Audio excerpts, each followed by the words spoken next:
Olá, senhoras e senhores, bem-vindos a mais um episódio do Catálogo de Conversas. Hoje trago uma convidada, que não é tão convidada assim, pois também faz parte aqui da equipe Catálogo de Conversas, que já apareceu aqui uma vez nos primórdios do podcast, e trago novamente aqui, porque todo mundo é bem-vindo uma segunda, terceira, quarta, quinta, sexta vez. Aliás, ela também participou de um episódio do Vinícius Card Comenta, então não faz tanto tempo assim, mas esse aqui não é um Vinícius Card Comenta, e sim um episódio como os outros, né? E seja bem-vinda aqui, minha convidada, novamente. Quem que tá aqui? Se apresente. Aqui é a Ingrid, novamente, né? Participando de um episódio do catálogo. Estava ansiosíssima para participar novamente do episódio, de mais um episódio. E eu queria saber o tema, porque até agora eu não sei o tema. Então, na verdade, eu também não sei o tema. A gente vai começar a falar aqui e é isso que vai acontecer. A grande questão é que, primeiro de tudo, eu queria dizer pra vocês que, mais uma vez, eu tô reformulando aqui o podcast, né? Agora ele vai ter um formato menorzinho, se bem que toda vez eu prometo isso e acabo gravando 1 hora de podcast, mas dessa vez é real, dessa vez a gente vai estar mudando aqui a estrutura. E esse episódio também acaba sendo um teste, pois a gente tá gravando no mesmo ambiente. Sim, pasmem, a gente não tá em conferência, a gente tá presencialmente gravando e vamos ver como é que fica, né, essa estrutura desse jeito. Qual que é a sua primeira impressão aí sobre a nova estrutura do podcast? É bem diferente, né? Participar assim, cara a cara, é muito mais convidativo, né? Eu me sinto muito mais à vontade conversando com você e gravando do que eu na minha casa, porque às vezes é muito complicado, né? Gravar longe um do outro. O gravar pessoalmente tem seus prós e contras, né? O pró é que fica menos tempo de resposta da conversa, né? Não tem aquele delay do Discord, nem nada do tipo. Outra vantagem também é que esse cara a cara, essa presença dá um outro ar pra conversa, né? Mas a desvantagem é o deslocamento, né? No caso aqui, a gente mora junto, então não é de boa, mas se fosse para trazer alguns dos convidados em casa, tem essa necessidade de deslocamento, esse tempo gasto nesse deslocamento também. E fora isso também, o outro problema de fazer isso presencialmente é a estrutura de gravação, né? Porque precisa de um equipamento legal. Aqui no caso a gente está gravando com apenas um microfone, mas o ideal seria ter uma estrutura legalzinha, com mesa de som, microfone individual. Enfim, a gente faz o que tem, né? Obrigado, caralho, eu tô fazendo o que eu preciso, essa porra. Olha só! Gabriel! A Rolane aqui hoje pra gente falar sobre o assunto, né, desse ano. De certa forma a gente falou em todos os episódios de alguma forma, mas voltado para uma outra ótica, que é a ótica do EAD, grandes faculdades aí. Eu entrei de férias tecnicamente hoje, né, que ontem foi minha última prova, espero ter passado em tudo, e a gente vai trazer aqui alguns destaques, pontos positivos e pontos negativos da aula EAD, fazendo esse comparativo aí em relação à aula presencial. Eu queria começar te perguntando, você no começo, quando foi introduzida essa ideia de ter aula online, qual foi sua percepção? Você teve uma ideia positiva, putz, que legal, vou ter aula EAD. Você pensou, nossa, que merda, aula EAD. Eu nunca gostei muito do EAD, né? EAD lá na minha faculdade corresponde a 20% das aulas, né? E eu nunca fui muito bem, porque eu odiava assistir as aulas naquele site horrível que é o site da faculdade. Mas eu gostei da ideia porque eu ia ficar mais tempo em casa e, consequentemente, ia me dedicar um pouquinho mais ao meu trabalho, né? Que eu trabalhava. E eu poderia me dedicar um pouquinho mais e deixar a faculdade um pouquinho mais de lado, né? Já que eu ia poder assistir as aulas quando eu quisesse, porque elas seriam gravadas. E, consequentemente, fazer minhas provas com mais tranquilidade, já que eu não precisava estudar tanto, né? E eu acho que isso é um pouquinho ruim, porque deixar a faculdade de lado, sendo que é algo que vai fazer com que você tenha um profissionalismo muito maior de lado para poder trabalhar. Eu acho isso muito ruim, mas eu gostei da ideia. Eu até me acostumei no começo, achei que seria bem legal, principalmente pelo fato de que eu não precisaria acordar muito cedo. E porque eu odeio acordar cedo, então isso não seria mais um problema. E eu achei a ideia muito legal, mas depois ficou muito chato. Eu odiava as aulas, porque tinha que acordar cedo do mesmo jeito. Então, troquei 2 por meia dúzia. Não é nem que você tem que acordar cedo do mesmo jeito, mas é que você passou a dormir mais tarde, né? Porque você sabia que no outro dia não precisava acordar tão cedo assim. Exatamente. Eu também, quando falaram que ia ter EAD, eu também tive uma ideia positiva da coisa, mesmo eu nunca tendo aula EAD, né? Depois a gente pode discutir a questão se é aula remota ou se é EAD, né? Eu também tenho uma matéria EAD por semestre na faculdade, só que ela é totalmente diferente do que o EAD que a gente tá tendo agora durante a pandemia, né? Um EAD bem merda mesmo, que você entra lá, tem umas apostilinhas bem vagabunda pra ler e você responde umas questãozinhas e fim de papo. Mas eu também, eu faço faculdade em São Paulo, na Liberdade, então quando eu fiquei sabendo que ia ter EAD, é muito bom, né? Porque não precisava pegar trem todo dia mais, e nem era uma possibilidade, haja vista que o coronavírus tava comendo aí o mundo, né? Comendo o Brasil. E então eu fiquei muito feliz com a ideia, não fazia a mínima ideia de como seria, né? Porque eu nunca tinha feito conferência, né? Por sorte, a minha faculdade, ela respondeu muito bem ao tempo, né? Logo uma semana só a gente teve entre as aulas presenciais e as aulas remotas, né? Um tempo de pausa, que foi o tempo deles conseguirem ajeitar a plataforma online e fazer com que funcionasse. E de fato não teve muitos problemas. Mas aí vem a questão. E depois de algum tempo tendo aula EAD, né? Qual que são os pontos aí que são positivos e negativos? Então, logo que começou, né, as aulas remotas, eu tinha me transferido de faculdade. E a nova faculdade não tinha nenhum sistema de EAD, porque lá é 100% presencial, né? E aí foi muito difícil, porque a faculdade não tinha site, a faculdade não tinha nenhuma estrutura, e a gente estava tendo aula pelo Classroom e pelo Google Meet. Que são duas plataformas que são boas, até você começar a enjoar delas e cansar e ficar estressado, porque tem muitos fatores, né? Tanto pela sua internet, tanto que o professor ele não consegue dar uma aula completa ou não consegue transmitir o que deveria ser transmitido na aula que deveria ser presencial. E basicamente isso. E você?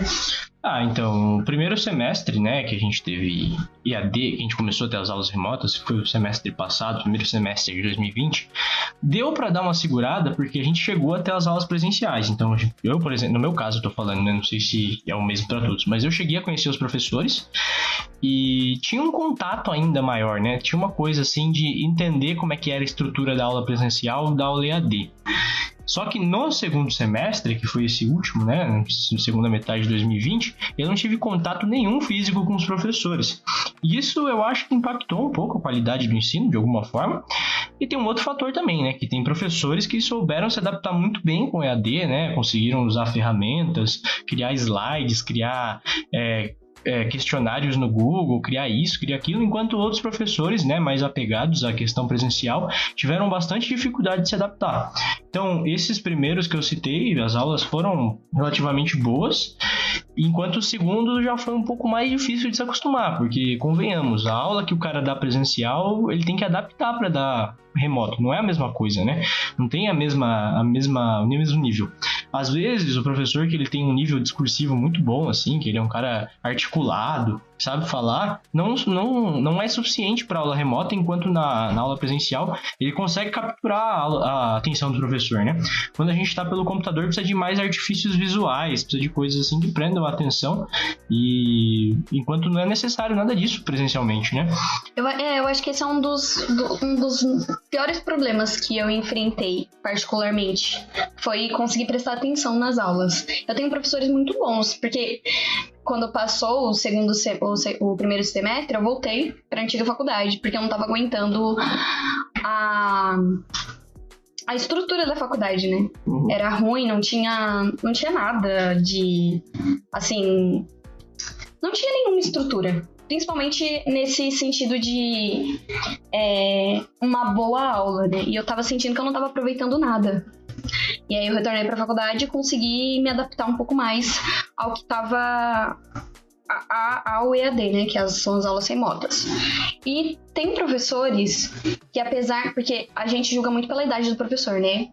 Quanto mais velho, mais ele não tem esse contato com a tecnologia, mas foi totalmente ao contrário. Os professores mais novos que eu tenho, eu tenho um professor que tem 27 anos, né? E ele é muito novo pra tá dando aula em faculdade. Só que ele não tem um conhecimento, assim, sobre as tecnologias. Eu lembro que ele foi um dos professores que começou a dar aulas por último, né? Que as aulas dele eram mais, assim... Ele mandar atividade, gravar vídeo e postar no YouTube, ao invés de fazer as aulas... como fala? Aquelas que são... Assíncronas, né? Ele dava aulas assíncronas. E já os outros professores, que tinham um pouco mais de idade, eles davam aulas síncronas. Pediam pra gente acordar no horário e entrar na aula, né? Com o link da sala lá que eles iam dar. E o que você acha disso? Dos professores que têm mais idade e conseguem ter esse... Eu acho que, assim, sinceramente, uma coisa não tem nada a ver com a outra, né? Idade nunca foi nem nunca será sinônimo de avanço ou atraso, né? Tem pessoas que são mais velhas que têm uma mente muito mais pra frente do que muitos jovens por aí, né? Não é uma regra, claro, né? São indivíduos e depende muito da pessoa, de onde ela vem, qual que é o cenário. Mas realmente a grande questão é isso, essa questão de aula síncrona e assíncrona é sempre um problema, né? É uma das grandes discussões durante a pandemia. Como a gente tinha falado, o principal ponto das aulas remotas é a questão de conseguir manter a pessoa prestar atenção, né? Conseguir fazer com que o aluno preste atenção na aula, porque o nível de dispersão é muito alto, né? Você já começa que você está num ambiente de casa onde tem muitas coisas a serem feitas, né? Então, enquanto você está na aula e no seu computador tem suas coisas, suas redes sociais, o celular tá ali, não tem ninguém observando, tem outras coisas que já tá pensando para fazer depois. Então é essencial que a aula remota tenha um recurso para poder capturar a atenção do aluno, né? E, preferencialmente, tem que ser síncrona a aula, né? Acredito que a aula síncrona ao vivo, ela seja mais gratificante, seja mais positiva no sentido de transmitir conteúdo e puxar a atenção do aluno do que uma aula que é gravada, né? Na faculdade eu tive aulas síncronas, né? Que, assim, manteram o mesmo nível das aulas presenciais, com essa pequena diferença que é mais difícil de manter atenção. Agora, no Instituto Federal, que é onde... onde eu faço um curso técnico, já tive um problema um tanto maior, porque a primeira coisa é que o Instituto Federal não conseguiu de imediato implantar um sistema EAD, não só porque ele não tinha uma plataforma para isso, como também pelo perfil socioeconômico dos alunos, né? Os alunos não tinham acesso a computadores, internet de qualidade para ter as aulas, e quando tinham um computador, às vezes tinham que dividir com os irmãos, e isso complicava o acesso. Então demorou um semestre, basicamente, para eles conseguirem montar uma estrutura para a gente. Isso impactou em toda a estrutura do curso, toda a previsão de conclusão. E lá, a gente não tem aulas síncronas. Existem encontros síncronos, né, que são para tirar dúvidas, esse tipo de coisa, mas as aulas em si costumam ser feitas através de gravações ou disponibilização de slides, e é muito ruim, de verdade, é péssimo. Não dá para aprender nada. Você assiste o vídeo no 1.5 ou no 2.0 para acabar logo. Por mais que o professor se esforce para dar uma aula, por mais que ele tenha boa vontade, o que infelizmente muitas vezes não acontece, tem alguns professores que fazem com uma vontade que, nossa, dá até gosto de ver, né? E ainda assim, né, ainda com as gravações é muito difícil de fazer a gente prestar atenção. E, mano, sério, muito ruim mesmo, horrível comparado com o presencial. E a gente tá se esforçando para tentar tirar algum proveito do curso, mas é muito complicado mesmo. Você falou sobre as pessoas que não têm uma condição muito boa. E eu acho que se não fosse você e o seu computador reserva ali, eu estaria ferrado. Eu ia ter que fazer tudo pelo celular, porque lá em casa tem... Lá onde minha mãe mora tem um computador, e meu irmão, ele joga o dia todo, né? Tanto que ele vai repetir de ano, você acredita? Salve o Everton Phillips. Ele vai repetir de ano porque ele não foi pegar as apostilas de apoio, né, que a escola dá. E ele tá no 3º ano, imagina, repetir no 3º ano. E ele tem o computador disponível e não usa pra isso, ele usa mais pra jogar, né? E a minha irmã já é diferente, ela sempre tentou correr atrás, assim, de fazer as atividades. Tanto que esses dias ela tava terminando as últimas etapas, né? Porque ela tá no 2º, ela vai pro 3º ano que vem, e ela tava terminando, e ela pega às vezes o computador, né? Mas se dependesse, assim, de a minha faculdade disponibilizar algum dispositivo, não teria. Você acha que a escola deveria disponibilizar? A escola não, né? A faculdade deveria disponibilizar algum tipo de equipamento para os alunos terem aula? Aproveitando essa deixa, né? Não só respondendo a pergunta, mas também tocando em outro assunto importante, sim, com certeza, se existissem meios materiais para isso, a escola, a faculdade deveria disponibilizar meios, disponibilizar ajudas ou, sei lá, cobertura de internet, chips, qualquer coisa do tipo. Mas a gente sabe que a realidade econômica brasileira não comporta esse tipo de coisa, né? E o governo também não tem muito interesse em fazer com que isso aconteça. Mas o que eu queria tocar aqui no ponto é que muitas pessoas têm ilusão que no Brasil todo mundo tem acesso a celular, né? E de fato, muita gente tem celular, mas não chega nem perto de ser todo mundo. E muitas pessoas vivem com celulares que não são adequados para esse tipo de atividade, né? Tem pessoas que usam celulares que já são considerados antigos, que não suportam alguns softwares e outro tipo de coisa. Galaxy Pocket aí.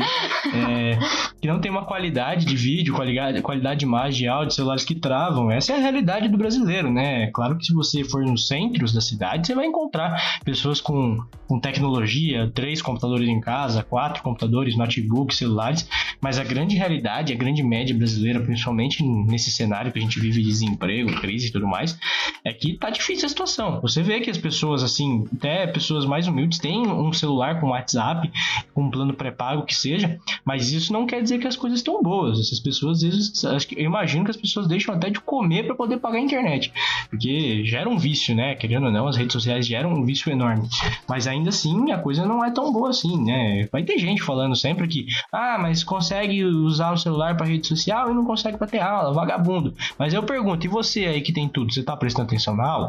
Eu não tô, eu tenho tudo e eu não tô. Então, assim, sinceramente, eu acho que é um argumento muito bosta, tá ligado? Mas faz parte. Voltando ao foco principal, algumas faculdades forneceram chips para a internet, houve um projeto no Instituto Federal, um programa de arrecadação de tablets, esse tipo de coisa, mas a gente sabe que a realidade é muito longe da fantasia, né, dessa coisa de mundo bonito, onde tudo dá certo. Não é bem assim que a banda toca. Obrigado, caralho, eu tô fazendo o que eu preciso, essa porra. Olha só! Gabriel! Agora, passando a um outro ponto, eu queria perguntar para você sobre aluno chato, né? Quem faz faculdade sabe que faculdade é um lugar que concentra alto nível de pessoa chata, né? Pessoas que fazem perguntas inconvenientes, perguntas que são para autoafirmação, esse tipo de coisa que todo mundo odeia. Você acha que no EAD, nas aulas remotas, essas pessoas ficaram mais chatas, essas pessoas se acalmaram, surgiram novos chatos que online não tem vergonha de perguntar, ou diminuíram o número de chatos por causa da falta de vontade de prestar atenção na aula? Aumentaram significativamente, principalmente porque eu já não tinha uma relação muito boa, né, com a minha sala, já que elas são, assim... Na minha sala, ela é composta 100% por mulheres, né? Nada contra, amo todas, mas é muito complicado você lidar todos os dias com mulheres, porque isso acaba afetando muito a sua autoestima, a sua competitividade, né? Porque eu não sei o que acontece, mas quanto mais você tenta fazer amizade com as pessoas da sala, mais elas se mostram, assim, pessoas totalmente irritantes e chatas e soberbas, e eu poderia dar todos os adjetivos pejorativos, mas acho que não tem tempo suficiente. Mas foi muito difícil, porque além delas atrapalharem a aula, que já não é tão, assim, boa, elas ainda reclamam o tempo todo com o microfone ligado. Independente do que estiver acontecendo, elas estariam reclamando de qualquer coisa. E isso prejudicou muito as aulas, prejudicou totalmente, assim, o desenvolvimento, né, do professor, principalmente o professor ficava de saco cheio, tanto que no começo as aulas teriam que ser ligadas o microfone e a câmera, e as últimas, no último semestre, do último trimestre, assim, as aulas foi proibido, né, ligar o microfone na hora em que o professor estivesse falando, porque nem o professor estava aguentando mais responder perguntas óbvias e perguntas desnecessárias na aula. Eu vejo da mesma forma, né? Minha faculdade, ela tem uma plataforma que é boa, uma plataforma que permite que você abra o microfone, abra o vídeo, mas também que permite que os professores configurem para que não seja possível que os alunos usem as ferramentas de áudio e vídeo. A grande questão é que a senhora FMU teve a grande ideia esse semestre de juntar a sala, né? E então, tinha muita gente na minha sala, muita gente mesmo. Todas as aulas tinham mais de 100 pessoas. E aí os professores, em geral, desabilitavam a opção de abrir o microfone para evitar esse tipo de coisa, né? Porque sempre que todos os professores que deixavam aberto, em alguma aula tinha um cara que deixava o bagulho aberto sem querer, ficava mó barulho de fundo, mó ruído, desgraçado. Então eles resolveram tirar, na maior parte dos casos. Então, nossa ferramenta de pergunta é o chat, né? Você tem uma opçãozinha no Blackboard que é levantar a mão, né? Como se quisesse fazer a pergunta e o professor recebe a notificaçãozinha e você manda a pergunta no chat. Só que isso abre margem para as pessoas perguntarem em qualquer hora e as pessoas perdem um pouco da vergonha online, né? Então, brotava pergunta atrasada, pergunta nada a ver e etc. E a outra questão também é que esse semestre foi o primeiro que a gente teve direito do trabalho, então surgia pergunta pessoal, né? Pergunta assim, tipo, meu tio não sei o que, minha avó não sei o que, não, porque minha mãe trabalha com tal coisa. E isso causou uma certa treta na sala, porque o que acontece? A gente não conseguia ter aula, porque toda hora perguntava, e o professor gostava das perguntas, né, pra movimentar a aula, então a gente não conseguia avançar na matéria. Aí a gente chegou a um acordo no grupo da sala de, tipo, parar de fazer perguntas, sabe, deixar a pergunta pro final, ou então anotar as perguntas e depois fazer pro professor. Só que o professor ficou sabendo disso, porque alguém tirou print do grupo da sala e mandou pra ele, e aí, tipo, ele ficou full putaço com a nossa sala, achando um absurdo que a gente não pudesse perguntar, e teve gente que mandou e-mail pra ele reclamando também do andamento da aula. Então a gente criou uma intriga com o professor que foi totalmente desnecessária. No final deu tudo certo, no final não causou nenhum problema pra gente, nem nada. Mas, enfim, dá só pra ter uma perspectiva dos problemas da aula online, né? E, enfim, é muito engraçado a aula online, porque muita gente começou a fazer pergunta, muita gente começou a perguntar, e outras pessoas que em sala eram extremamente chatas, né? Tinha aquela necessidade de levantar a mão e fazer alguma pergunta, ou fazer alguma suposição totalmente teórica que tirou da bunda. Essas pessoas sumiram da aula online, porque agora não tinha mais como se autoafirmar, né? Como não tinha a possibilidade de abrir o microfone, a pessoa não ia ter a voz dela escutada, então a pessoa resolveu ficar quieta. A minha sala, como eu disse, é composta 100% por mulheres. Porque o único menino que saiu, eu não gostava dele também, porque todos os trabalhos eu fazia com ele nos primeiros semestres e eu fazia tudo. Ele não fazia merda nenhuma, né? E ele sempre ficava com notas altas porque a tia dele era uma das professoras da faculdade e ele se aproveitava disso pra ganhar nota. E depois de um tempo eu percebi que a minha sala é composta por mulheres que tem mais de 35, tem 40, varia, né? Tem até uma moça, uma senhora, que tem 60 e poucos anos. E como eu faço faculdade de pedagogia, né? Eu achei isso muito legal, porque depois de tanto tempo, ela voltou a estudar e voltou a querer alguma coisa pra vida dela, né? Uhum. Só que ela tava com muita dificuldade em mexer no celular, tanto que ela pedia pros netos dela, né, quando moravam com ela. Aí ela tava explicando pra gente que os netos dela teve que mudar de cidade, se eu não me engano, e ela tava com muita dificuldade em fazer as aulas. E aí o que o professor fazia pra ajudar ela?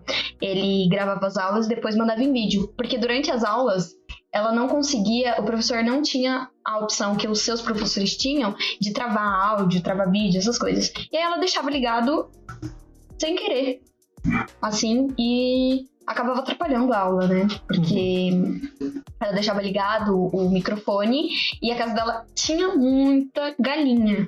Muita galinha. Aí as galinhas ficavam fazendo muito barulho. E acho que ela mora em Palmeiras, se não me engano. E aí o professor teve que meio que falar pra ela que as aulas teriam que ser particulares, basicamente. E ela achou aquilo muito ofensivo. O que você acha disso? Eu acho que o ensino online, ele é muito exclusivo, né? Exclusivo no sentido de exclusão. Ele exclui muitas pessoas, né? Esse é um caso que é muito difícil de lidar, porque, de fato, não tem como se exigir de uma pessoa idosa que ela se adapte à tecnologia, né? É muito complexo o caso, né? Ainda bem assim, né? Os professores tentaram fazer alguma coisa para tentar ajudar, né? Apesar de ela se sentir lesada por isso. mas paciência, é um contexto que não tem muito o que fazer, ainda mais para ela ser idosa, ela faz parte do grupo de risco, então ela é um dos principais de ficar em casa, né? Mas é muito difícil mesmo, isso atrasou a vida, né? O EAD, né, que eu até falei que a gente vai discutir, nem sei se vai dar tempo, mas a discussão se chama de EAD aulas remotas, alguns professores se recusam a dizer que é EAD, né, que diz que são aulas remotas. Na minha cabeça não faz diferença nenhuma, porque EAD significa ensino à distância, apesar de ser uma fórmula concreta do MEC, né? Mas eu acho que não tem problema nenhum chamar assim, né? O que você acha? Só falando brevemente. Eu acho o EAD diferente do ensino remoto, né? O ensino remoto, ele é síncrono, geralmente, e ele permite que você tire suas dúvidas no momento. Com o EAD você tem tutores. Os tutores, eles te ajudam, mas de forma que não é singular. Não é de uma forma que ele vai te ajudar e ele vai sanar suas dúvidas. Ele vai tentar fazer de modo geral, né? Tirar as dúvidas de todo mundo. Então, essa é a distinção técnica entre um termo e outro, né? Mas eu acredito que na prática, você falar EAD, ensino à distância, é irrelevante, sabe? Tipo, pode ser minha opinião só, mas eu acho que não faz diferença. Se a pessoa entender, tá bom, entendeu? Eu acho que falar não faz tanta diferença. Eu acho que o que mais diferencia é os termos técnicos, né? O termo técnico. É que falar que você tá tendo aula EAD é muito mais fácil do que falar que você tá tendo aula remota, né? Tipo, eu acho que é muito mais compreensível. Eu sempre tento falar remoto, porque eu acho diferente. Pra mim, dá na mesma, sinceramente. Eu, sei lá, não vejo muita importância nessa discussão. Mas o que eu ia dizer é que o EAD foi responsável por uma série de pérolas, né? A gente viu muitos vídeos circulando na internet de professor falando alguma coisa, aí o aluno fala, não sei o que, essa filha da puta, vagabunda, não sei o que. Tipo, o Gabriel. Esquecendo de botar o microfone. E, sei lá, gerou muita comédia. Mas assim, esse semestre em geral foi muito atípico. Esses 2 semestres foram atípicos. Teve de tudo na minha sala. Teve machismo no chat, discussão paulada, gente vendendo material, né, tentando vender anotação de aula que era expressamente proibido, vender o negócio, mas enfim, tomara que esse podcast não chegue na pessoa. Imagina. Mano, sinceramente, mano, tipo assim, a pessoa mandou mensagem pra particular falando que tava vendendo as anotações dele da aula online, né, vendendo, e em determinado momento o Blackboard deu um aviso lá que era expressamente proibido a comercialização daquele material. Você tá pagando a faculdade, certo? Sim, certo. Mas você gravar o que o professor tá falando ali e distribuir isso é obviamente errado. Fora que o professor autorizou o direito de imagem dele pra você, ele autorizou para as pessoas que estão ali na sala matriculadas, não para terceiros, né? Mas enfim, né? São discussões que vão além aqui do limite do podcast. Você venderia suas anotações? Nunca. Minha anotação é uma bosta. Esse semestre, se eu tiver anotado umas 10 palavras, é muito, mano. Nossa senhora, foi horrível minhas anotações. Vai ficar aí o questionamento pra quem tá ouvindo, né? Você venderia suas anotações da faculdade? Eu vou deixar essa pergunta aí depois lá no post, lá no Instagram, quando lançar esse episódio. E fica aí a dúvida. Obrigado, caralho. Eu tô fazendo o que eu preciso, essa porra. Olha só! Gabriel! E por fim, eu queria chegar ao tópico final desse episódio, que seria provas. O que você achou das provas online? Ficaram mais fáceis, mais difíceis? Olha, assim, eu achei que seria muito mais fácil. Mas os professores, eles usaram métodos, assim, bem diferentes, né? Que foi, ao invés deles passarem realmente provas, eles pediam pra gente fazer fichamento, pediam pra gente fazer algum texto de opinião, alguma redação, algum texto argumentativo sobre o que ele tivesse falado na aula e sobre o assunto que a gente estava discutindo, né? Então, acho que não teve muita diferença, porque teve um trabalho que eu fiz que deu, acho que 4 ou 5 páginas. E eu acho isso muito mais difícil do que uma prova, porque a prova, dependendo do que ela fosse, alternativa ou dissertativa, não faz diferença, né? E eu achei isso muito legal da parte dos professores, porque independente, assim, do que a gente tivesse escrito, se ele visse que a gente se empenhou pra fazer aquilo, ele tentava de toda forma dar a nota que a gente merecia, né? E teve até uma professora que passou uma autoavaliação. Eu nunca tinha feito uma prova de autoavaliação. E eu achei muito legal. Eu achei bem diferente. Então, a minha faculdade, ela mudou o sistema avaliativo no primeiro semestre, mudou completamente, e no segundo semestre ela mudou de novo, né? Então, assim, nossa, uma bagunça total. Mas no curso de Direito, pelo menos na minha faculdade, a maioria das coisas são prova. A gente tem um trabalhinho lá que vale 1 ponto, e, assim, meio que whatever, né? Você faz de qualquer jeito, é um negócio geralmente simples, e esse semestre, esse trabalho de 1 ponto ainda foi autoavaliativo, né? Então já viu. Mas as provas, em geral, no primeiro semestre, o problema foi o volume de provas, que a gente teve muitas, e elas não eram exatamente difíceis, complicadíssimas, mas estavam no nível normal das aulas presenciais. Mas a vantagem é que a gente podia consultar, né? Tinha todos os instrumentos. Quer dizer, podia consultar não, né? Logicamente falando, a gente não podia consultar, mas a gente sabe que... A recomendação é que não consulte, mas a gente sabe que a grande maioria fez o que fez, né? Daquele jeitão, né? E o segundo semestre, do contrário, os professores já sacaram que os alunos não adiantavam, né? Que os alunos com certeza iam colar, iam buscar, pesquisar.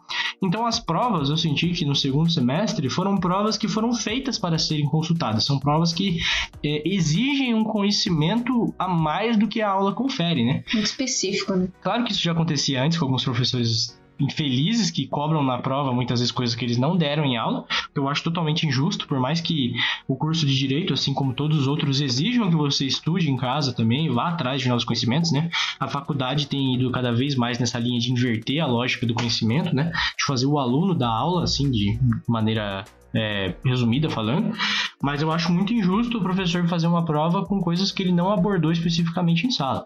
Mas enfim, isso aí é uma outra discussão, e isso acabou acontecendo nas provas online, mas não porque o professor era sacana, mas sim porque o professor estava querendo que você buscasse informações extras. Então acho que os professores se adaptaram no sentido de criar provas que exigem que você pesquise de fato. E isso tornou as provas não mais difíceis, mas manteve elas nos mesmos níveis de uma prova presencial. Eu gostei bastante desse ensino remoto nos primeiros semestres. Depois eu fiquei bem, assim, whatever. Eu não fazia diferença, sabe? Eu assistia as aulas, fazia a minha prova no primeiro semestre, né? E acabou. Aí depois que os professores começaram a usar esse método, eu acho que prendeu um pouco mais a minha atenção nas aulas. Apesar de eu fazer aula deitada e quase dormindo, eu percebi que eu tava me dedicando um pouquinho mais. Minha opinião final é que o primeiro semestre deu pra encarar, deu pra ir. O segundo semestre foi terrível. Não acabava nunca, eu não conseguia prestar atenção, não ia, minhas anotações tudo horrível. Deu pra passar? Deu, mas foi nas coxas. Então, minha opinião final... Quando ele diz nas coxas, ele quer dizer 10, 10 e no máximo um 9, tá, gente? Não, mas ainda que fosse isso, não é porque eu tenho algum mérito ou porque eu estudei. Sim, ou porque... ele estudou, ele tem méritos. Mas não chegou nem perto de ser suficiente pra falar que eu conheço da matéria. Foi, só consegui, ok? E então a opinião final é que aulas remotas são uma merda. Só fico feliz de ter aulas remotas que eu não preciso acordar cedo e pegar o trenzão cheio. Se não fosse o trenzão cheio à distância, eu com certeza preferiria as aulas normais, presenciais. A única vantagem do EAD das aulas remotas é isso aí mesmo. Mais algum comentário a fazer? Acho que não. Acho que eu... É isso. Então, finalizamos aqui mais um episódio do Catálogo de Conversas. Agradeço a todos que ouviram pacientemente esse episódio, a todos que tiver, e também parabenizo a todos que atravessaram esse período de aulas remotas e sobreviveram, porque não foi fácil para ninguém. A tendência à procrastinação é enorme, a gente se sente um lixo, porque a gente não consegue fazer o básico, que é prestar atenção numa aula. E espero que todos tenham sobrevivido e que logo a gente possa voltar à nossa rotina normal, por mais cansativa que ela seja. Agradeço aqui a minha convidada, que não é tão convidada assim, a dona Rolaine. Dá um tchauzinho aí pro pessoal. Tchau, gente. Eu espero que esse semestre vocês tenham acabado ele de forma não tão ruim assim, e que quando voltar vocês se dediquem mais à faculdade, porque é um período muito importante, né? Que você vai se profissionalizar com ela, você vai adquirir, assim, um bom emprego, sabe? Você vai conseguir várias coisas com a faculdade, então eu acho que vocês devem se dedicar quando as aulas voltarem, para mostrar, né, que o ensino presencial, ele merece bastante importância, principalmente porque os professores, eles se dedicam muito, né, a fazer uma aula boa e e ajudar a gente o mais fácil. Alguns. Eu não tenho que reclamar, meus professores são ótimos. Mentira. Gente, eu respeito imensamente os professores, mas eu tenho que falar, tem professor que, sinceramente, não dá, mano. Não dá mesmo. Enfim, agradeço a todos. Até breve. E manda mensagem lá no Instagram, no catálogo de conversas, falando sobre a sua experiência com o EAD, contando alguma história. Vão ser muito bem-vindas e quem sabe a gente não faz um episódio só com essas histórias. Valeu, galera. Até a próxima.